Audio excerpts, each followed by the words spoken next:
Yeah. I apologize.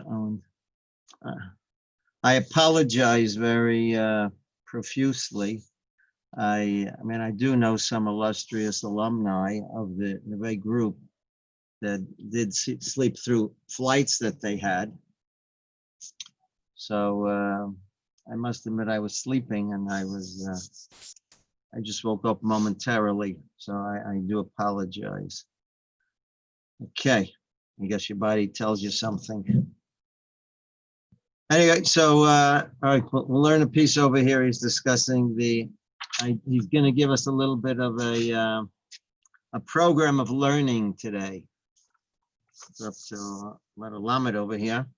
So he says, Yadua Maimar Hatana. It's well known how the Tana tells us, Lamad Torah Harbe, that if a person puts his time into Torah and makes it a priority for him, the payback is enormous.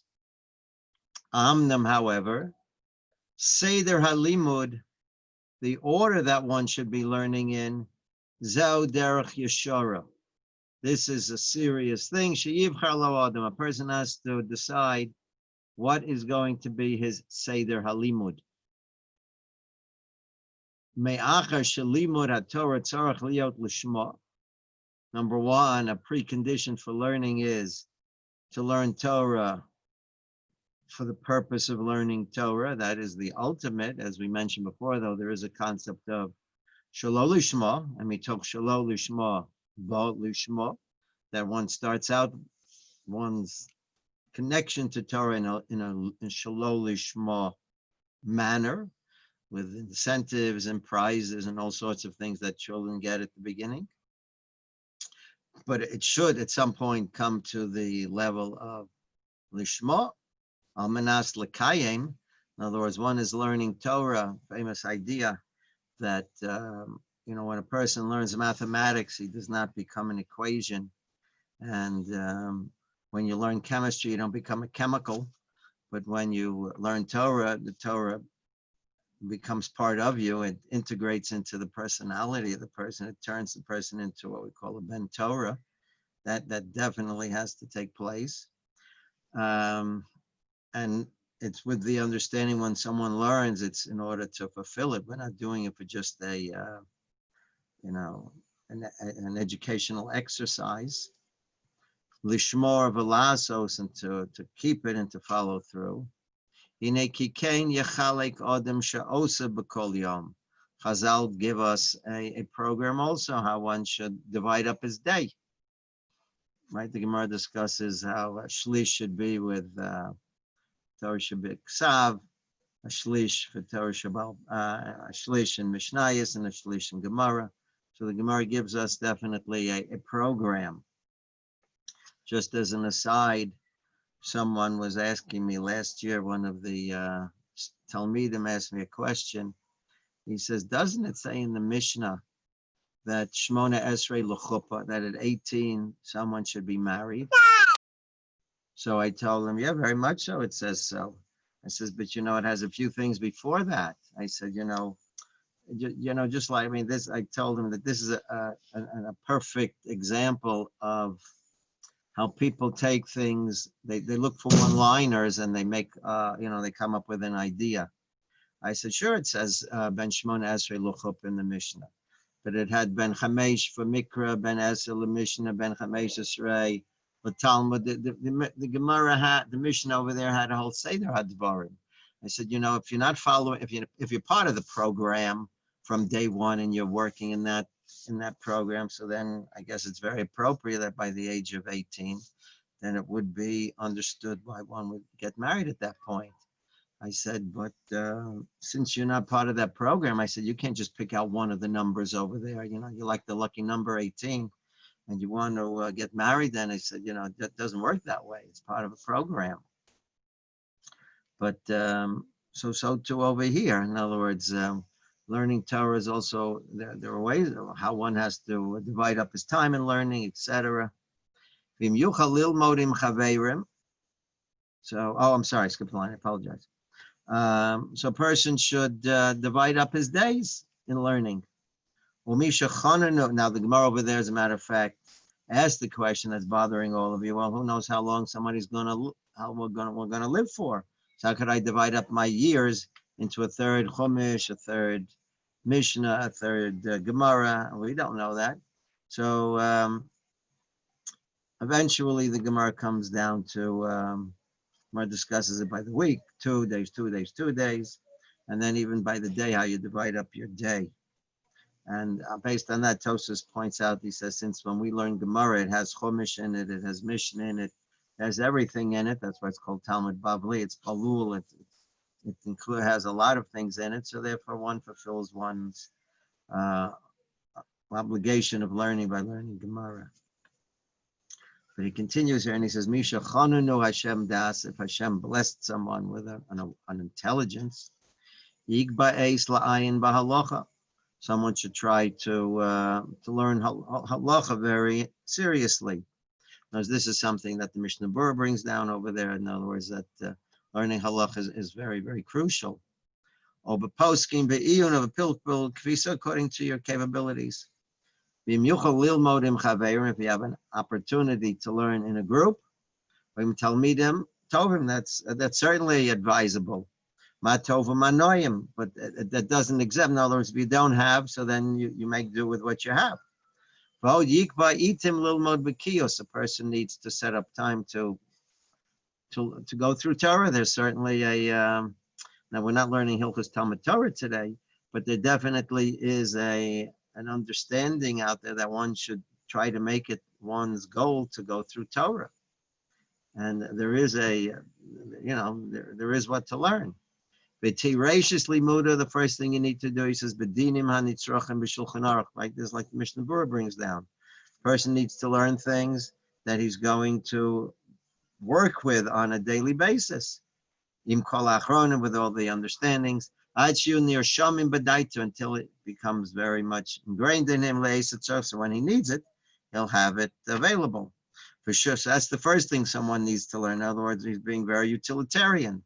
You learn things that are necessary for you, right? V'shuv ligros enish kol, the Tanakh, once you go through Tanakh, right? From what I was told, that the entrance exam to the Chachmei Lublin Yeshiva was Chumash and Rashi Baal Peh. That was one of the things you needed to know.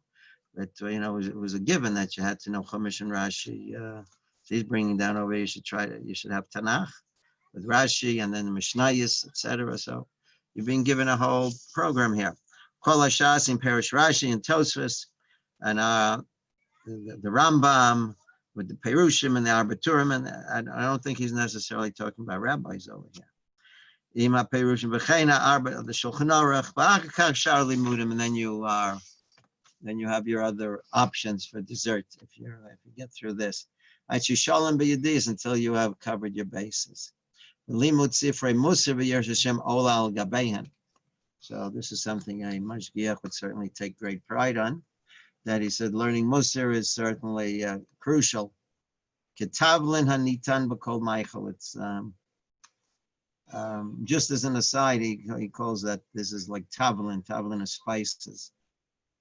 So this is if you look in the Gemara in Kedushin, the Gemara in Kedushin tells us that Hashem created the Yoetz Hara, ubarasi li Torah tavlin, that the Torah was created as a tavlin. So we generally translate it as an antidote. But the word tavlin, like you see over here, tavlin really means a spice. So what does it mean that Hashem created the Yoetz Hara and the Torah as the tavlin? Because we have to think about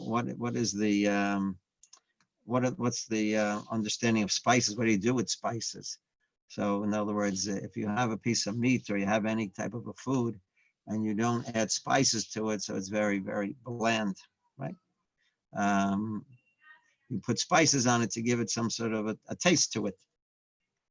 So the understanding by that also is by the Yoetz Hara.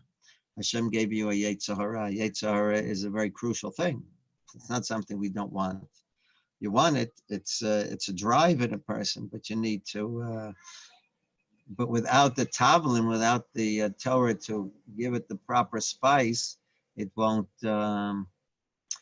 it won't work. It's not going to be, you won't get what you want out of it. Just like for those who are learning Daf Yomi, you had it the other day also. Caesar came over to, I don't remember who it was, I think it was Rabbi Shua, came over to me, said that he had cholent, and he says it tastes very good. So he told him, he says, well, sure, I had a special tablet into it. There's a spice I put into it. So he said, well, I want the recipe. So he told him, well, I'll give it to you. It's called Shabbos. He said, but it won't work for you. He said, because if you don't keep Shabbos, so then you can't taste the Shabbos. So in other words, we're also learning a very important lesson from that too. In other words, you can't experience Shabbos unless, people, they want to experience Shabbos. Shabbos can't be, you can't taste the Shabbos, you can't experience it, that spirituality, unless you're keeping the Shabbos. People, people that want the Shabbos, but they don't want to experience, they don't want to keep the rules of the Shabbos, then they're not going to have that experience. That's what he's telling them. It goes hand in hand. It's right. Once a person has exposed himself, he acquired for himself all these learnings and the ideas, he understands, then you should go, right? He's giving us, again, he's moving up to a Kabbalistic level. Ki yadua shiliyom hadin. Interesting. Listen to this idea. He brings down, because one should be aware that on the day one has to make an accounting after he leaves this world. Sholem la'adam gam al rozik Torah. He's letting us know something over here. Puts me in trouble too. Says they're going to ask you all the deeper meanings of Torah. U'maisa merkava. He's quoting a Mishlei, a Medrash over here. V'asid liteines adinim haya yochel lilmod v'lo lomad. If you could have done it and you didn't, so then you're going to have to account for why you didn't do that. So one needs to have at least we should make it an agenda for us to try to cover as much of Torah as we can. Rogil b'sefer hazohar, if someone makes himself accustomed to Zohar, yirakama mehabusha magia liolam haba, you see how embarrassed the person will be. Mishalolomad chachmas hakabbalah is really pushing. One needs to become familiar with it. Ad shamar b'kama do, it says in many places, tovle delo ibre, it would have been better off had you not come into the world if you're not going to become familiar with these ideas. To Samar Saros Enosh, it's frightening. He's saying, Vavade Shena Kodesh Baruch Hu Ba Betrun. He says, no question, Hashem is not going to accuse someone. Vakol Lefi Mashu Adam. Hashem's going to judge everyone, obviously, on who they are. Chiyuv Ram Yalav, depending on what you were capable of doing. Lahasig Ladas Kol Asher B'Kocho. If a person tried his utmost and did his best in learning, so then that's certainly what Hashem wants. The person needs to use his time judiciously.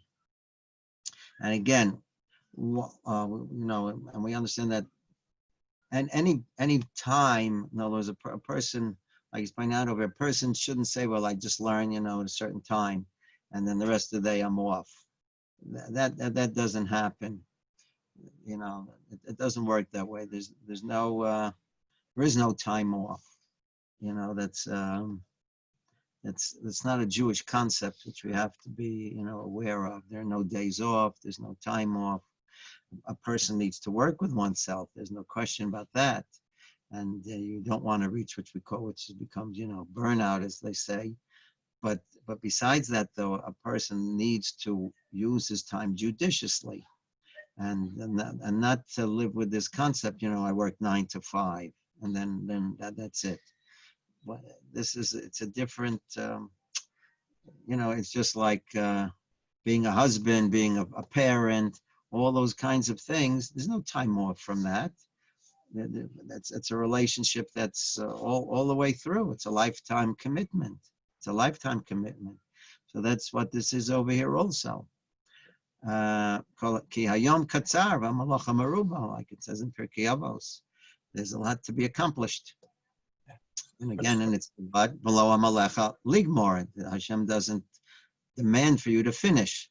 It's not like, if you don't finish, it's all or nothing. It doesn't work that way. Sorry? I was just going to say that we certainly wouldn't want Hashem to use that same excuse on us. That Time off. I'm off. I'm on my break.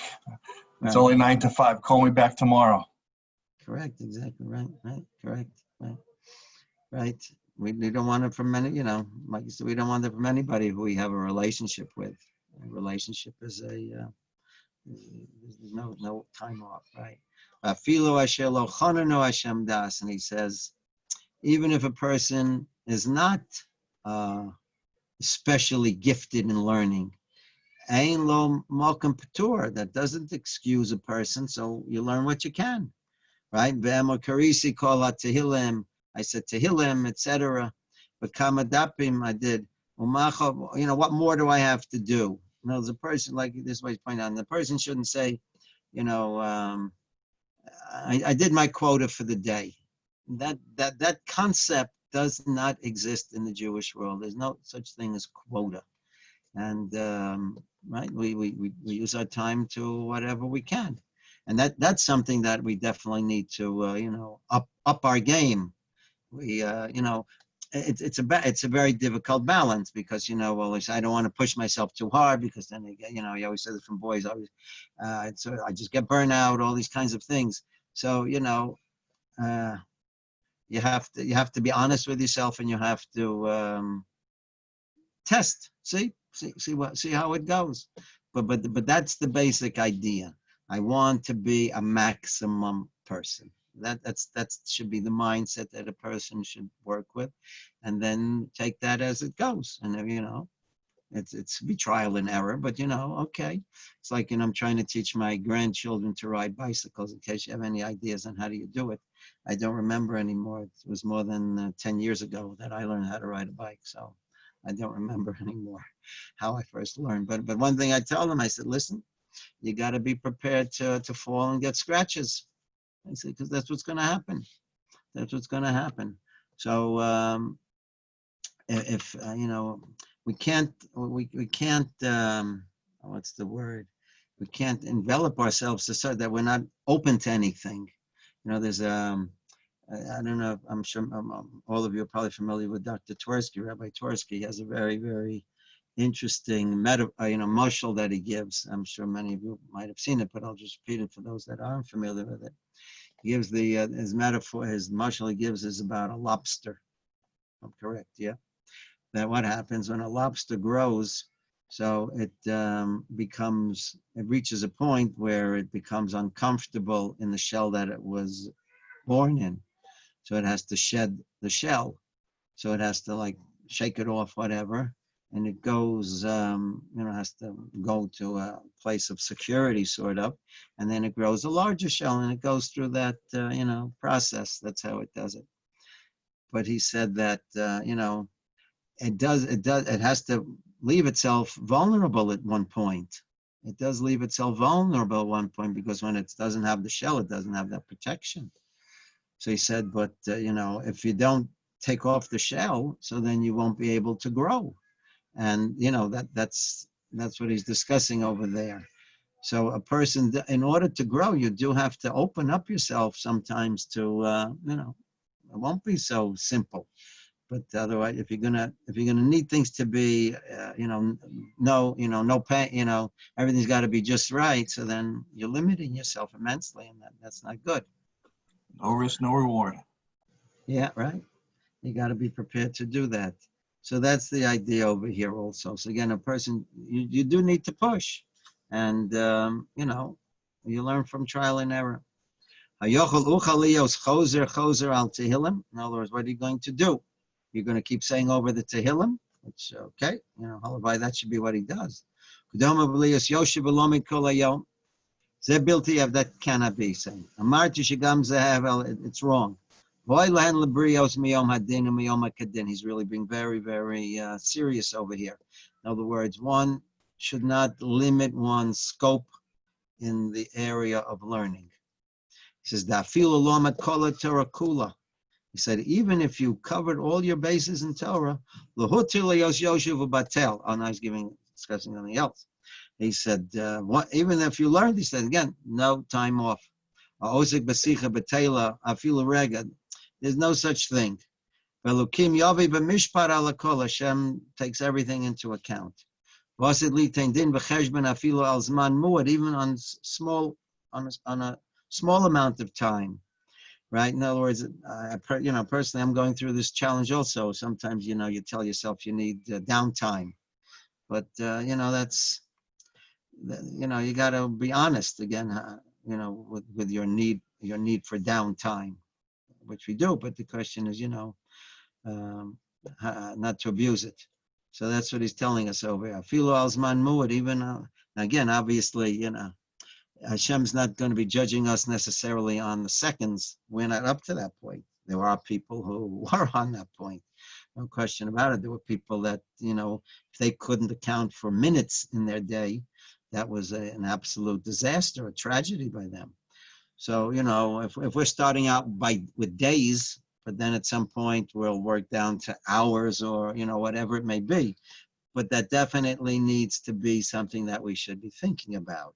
As if we don't let a day go by that I don't learn something, okay, that's definitely, that's an accomplishment, before it didn't even make it to didn't even get on the calendar. So at least now learning is on the calendar, that, I won't let a day go by, even if I learn for 10 minutes. And that's definitely something that if we're not with that, we should certainly, start thinking about that in those terms. First, let's knock off the days. And then once we get to the day, so then we have to start more fine-tuning it, because again, the more we grow, the more we need to demand from ourselves. And we shouldn't satisfy ourselves that, that a day just didn't go by. That's a beautiful thing. It's certainly better and greater than many, many other people, but that's not the way we look at our lives. Again, we don't look to see how better we are than 90% of the Jewish people. That's not what we're looking for. We're looking to, the only person we're in competition with is ourselves. We have to compete with ourselves. We're not competing against anybody else, because that's not who Hashem created the competition for. Competition is within yourself. And like I said, if we work that days don't go by, but then we should try to up the ante a little bit. Right, that's what he's telling me over here. Today, where are we over? The person's gonna have to give an accounting. I feel alzman muad kedei blias rok. Pushing, even to swallow saliva. You do them like it says in Chazal, in Tana de Be'elio Zuta, shafilu lomet kol hayom, posik va'achos lo tantimna, right? Correct. In other words, you have a posik over there. The Gemara is just trying to point out over there how nothing in the Torah is just written. I hope we appreciate that for sure by now. Even this part, the sister of Lotan was Timna.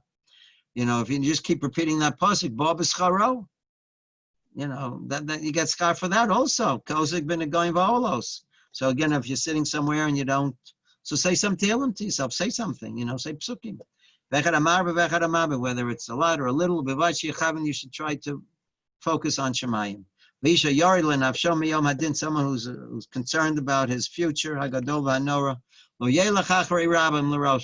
look at the majority. Don't look at what's going out there in the world.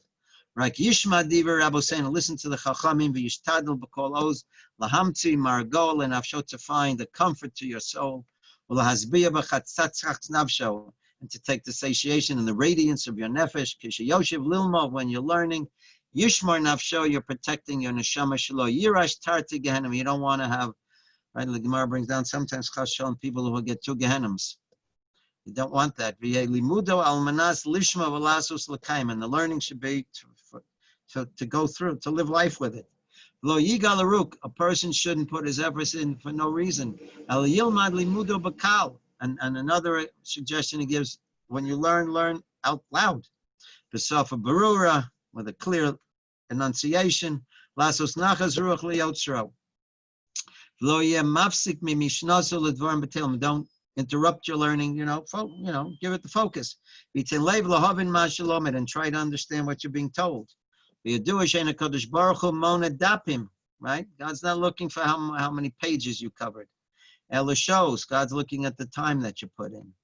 The tov ma'at bekavana, the famous idea, right? Don't rush right through it like like they bring down by davening. Also, you're much better off not rushing through it, but saying it slowly with the kavana. That is the more profitable way. That's the more accomplished way of learning and davening, etc. Okay, we finished the piece here. I apologize again for coming late, but as I always tell my students who come late, I said better late than later. So I came late, but I didn't come later. Okay, have any questions? Yeah, Rabbi, I had a question. So, Yes, sir, Mayor. so we're saying that like we should be learning all the time as much as we can, utilize the day as much as possible, right? Okay, yeah. So. But isn't it like the purpose of learning is to be able to, I guess, function in this world properly, connect to Hashem in everything that we do? The And purpose of, well, again, one second. Learning is a value in itself. Learning is for learning. In other words, if, now again, he was, because I'm not really catching what you want to go with that, Mayor. basically what I'm saying is I was always on the assumption that the purpose of learning is so we can know how, right?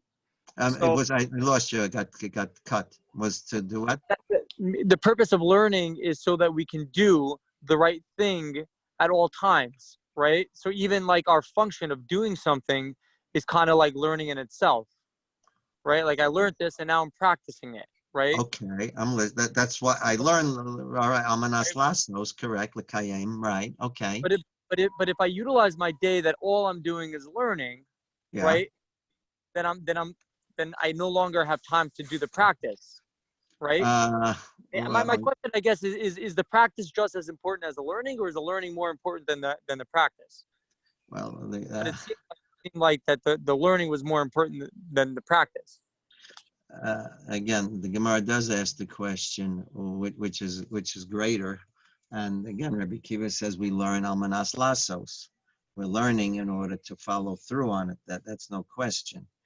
But and that's why Hashem gives us mitzvahs and all sorts of other things that, in other words, again, as we're talking about learning, there are many things that within our daily use that will definitely put Torah to practice, correct?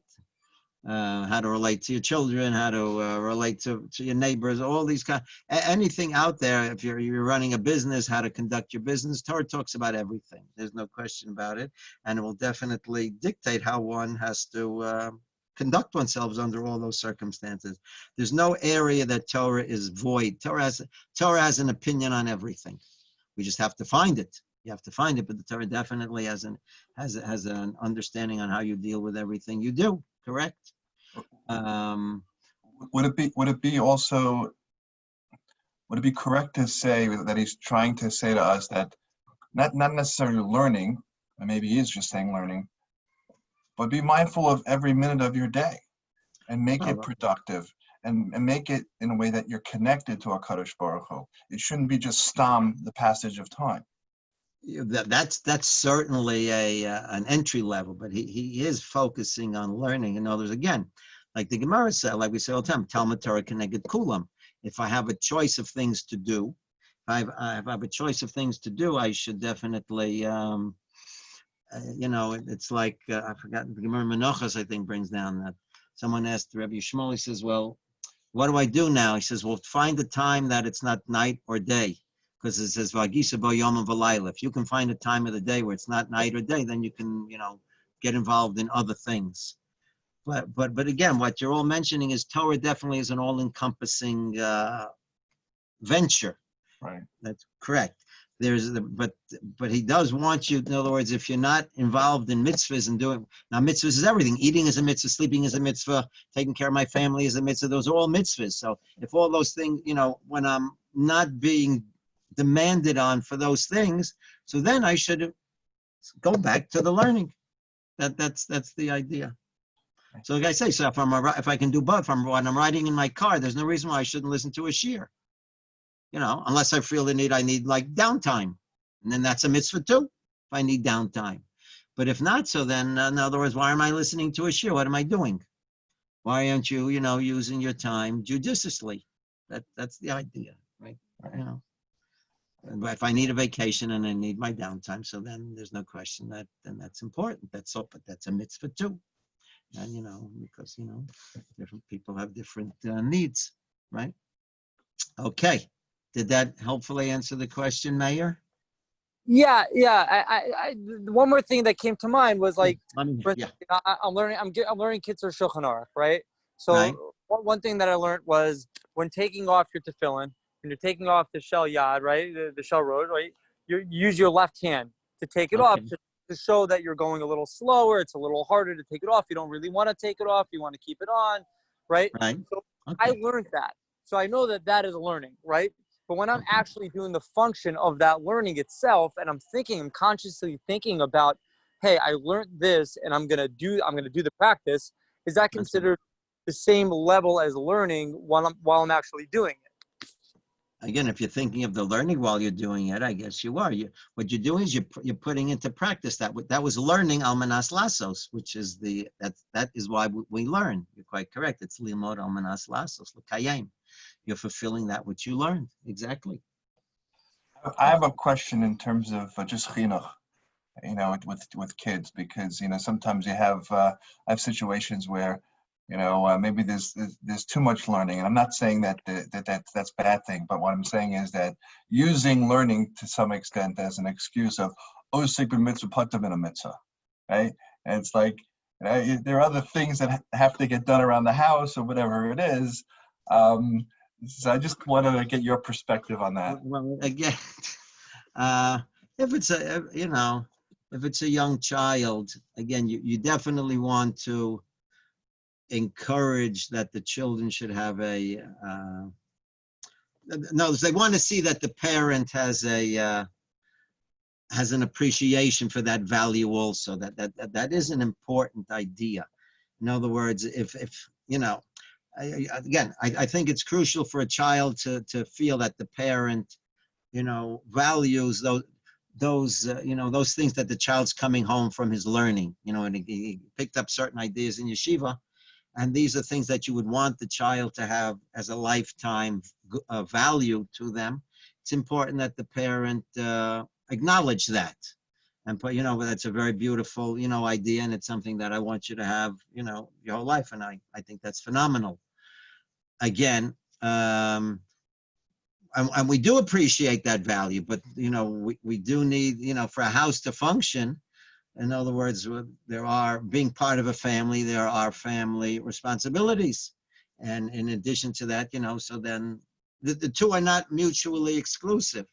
Right. In other words, being part of a family has certain demands, just like, when you go to sleep too, because again, to point out that the child themselves, sometimes obviously the child, you can say, well, you're being hypocritical. Why are you going out to a store, to get an ice cream for, whatever it may be. In other words, no one is 100%, 100% working things out the way it should be. We all are not that way. But I think I think it is important for a child to feel that their parent is backing them up and appreciates those things that they come home with, and because it's hard to keep, obviously, for someone to keep such a value once you're going to be challenged in the outside world with what people like to call the real world, which is Torah is the real world, but what life brings upon us, all the challenges, it's going to be hard to do that. So but that's what I think. Sure. Yeah, try to encourage children, but again, pointed out how important it is, being part for a family to function. That's a part of a family, and we all have our learning Torah is whatever it's we that's being part of a family. That's important too, right? Okay. These are big topics. These are definitely big topics, and you need to balance it with the children too. You want to pass on certain messages to children. That's so important because we want children to feel comfortable and happy in the Torah world, because otherwise then they're going to want to look elsewhere for their enjoyment and pleasures. So as long if they're taking pleasure in the Torah world, it's an enormous gift, and we should definitely take pride in our children and appreciate that our children are feel comfortable in that world, and they're not looking to go into another world, which is a much more challenging situation. Yeah. Yeah. Thank you very Okay. much. Yeah. Thank you, Rabbi. Yes, Mayor. Thank you so much, Rabbi. Really appreciate it. You're welcome. Thank you, boys. You're the best. Okay. So it's Hashem. I'm not sure what'll happen tomorrow. My glasses are ready, so I'll have to get my glasses out to figure out how we'll do that. All right, we'll be in touch. Let me see what's going to happen for tomorrow. I don't like giving up on it, but here we go. Here's a classic example. I need to get my glasses, and the question is, if I don't get them, I don't know how they're going to get here. So here's we have that balance. We'll try and figure out something. So okay, very good. All right, Mitzvah Shem, we'll be in touch. Okay. Thank you so much. Pleasure. Okay.